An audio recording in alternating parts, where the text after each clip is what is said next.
Jaehaerys II Targaryen ascended the Iron Throne in 259 AC after his father, King Aegon V, and much of House Targaryen were killed in the infamous tragedy of Summerhall. It is believed that his father had gathered the family at Summerhall for two reasons: to celebrate the impending birth of his first great-grandchild, with Jaehaerys' son and his sister-wife Princess Rhaella nearing ever closer to her expected time, but also, it is believed, to bring back the power of old Valyria, the might that is a dragon. All we know for sure is during this process, a fire became uncontrollable and reduced Summerhall to nothing but a burned husk of a once beautiful palace. We cannot know for sure how King Jaehaerys survived and escaped the fire that killed so many others, but it is believed by some that Lord Commander of the Kingsguard Sir Duncan the Tall was instrumental in the escape of Princess Rhaella from the blaze before losing his own life. It is not so brash to assume that he too could have played a role in the likes of the escape of Prince Aerys and King Jaehaerys himself, and maybe even the new Queen Saera. Little did anyone know at the time how significant Summerhall would be in the fate of House Targaryen in years to come, and even more the heroic actions of Sir Duncan the Tall in saving the pregnant Rhaella. It is believed that as the fire raged around Summerhall, the princess went into labour and gave birth to a healthy son she and Aerys named Rhaegar. And it seemed at the time to many, despite the tragic deaths of so many members of the House of the Dragon, that the future of the royal line was secure in Jaehaerys, Aerys, and Rhaegar. In truth, as those who know their history well will attest to, King Jaehaerys II, like his father and grandfather, was never meant to be king. He was the third king in a row whom was never expected to sit the Iron Throne at his birth. However, where this was part of the issue that plagued his father, King Aegon the Unlikely, throughout his reign, it was not so much an issue for Jaehaerys, as unlike his father, he became heir at a young enough age to prepare him somewhat for the duties that were expected of him as king. In the year 237 AC, his elder brother, the Prince of Dragonstone, Prince Duncan Targaryen, broke his marriage pact and married a common girl known only to the history books as Jenny of Oldstones. While King Aegon and his small council did try multiple times to talk seemingly common sense into Prince Duncan to set aside the marriage and keep his pact, King Aegon V eventually relented, with the caveat that Prince Duncan abdicate his position as heir in favour of his younger brother Jaehaerys. The new heir was 12 years of age when his brother abdicated. While not raised as heir since birth, his young age still allowed enough time for him to prepare for his future as king. With Jaehaerys being 34 years of age when he became king, it means he spent 22 years as heir. So, while not being first choice, he never faced the issue his father did when he came to the throne with his ascension, albeit earlier than anyone would have really liked. But the idea of him being king was not unexpected. In fact, many lords who had personal issues with the rule of King Aegon V, especially his reforms that favoured the rights of the small folk, may have been glad to see the rise of King Jaehaerys II.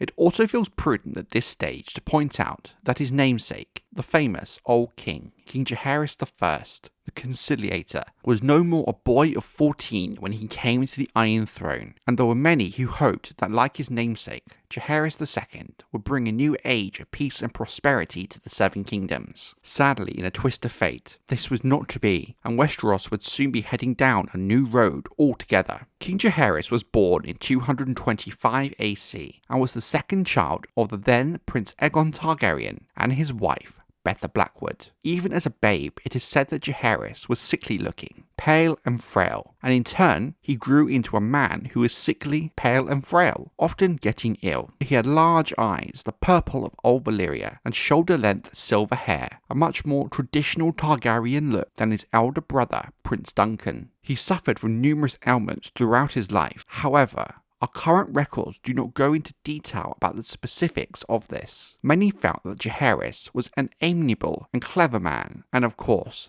there would be those that doubted him due to his sickly appearance, betraying weakness. There were also many lords who believed, given his nature, he had the makings of a good king given time. Jaehaerys strangely wore a cape that concealed one arm. While we have no firm sources, it is believed he was not the perfect specimen of old Valyria that people had come to expect from House Targaryen, more gods than mortal men, and that he bore some kind of deformity to his arm he wished to keep hidden away to preserve stirred the perception of House Targaryen's godhood his namesake had worked so hard to create. His crown was a red gold band with black iron points, the same crown worn by his grandfather, King Maekar, before him. There has also been some debate among the maesters of the Citadel around the idea that his marriage to his sister, Princess Saera, gave any indication as to if Jaehaerys would become a good or bad king. When Jaehaerys married his sister in 240 AC, both he and Saera had been betrothed to Celia Tully and Luthor Tyrell, respectively, since 237 AC. When Prince Duncan broke his betrothal to the daughter of Lord Lionel Baratheon in 239 AC to marry Jenny of Oldstones, Prince Jaehaerys and Princess Saera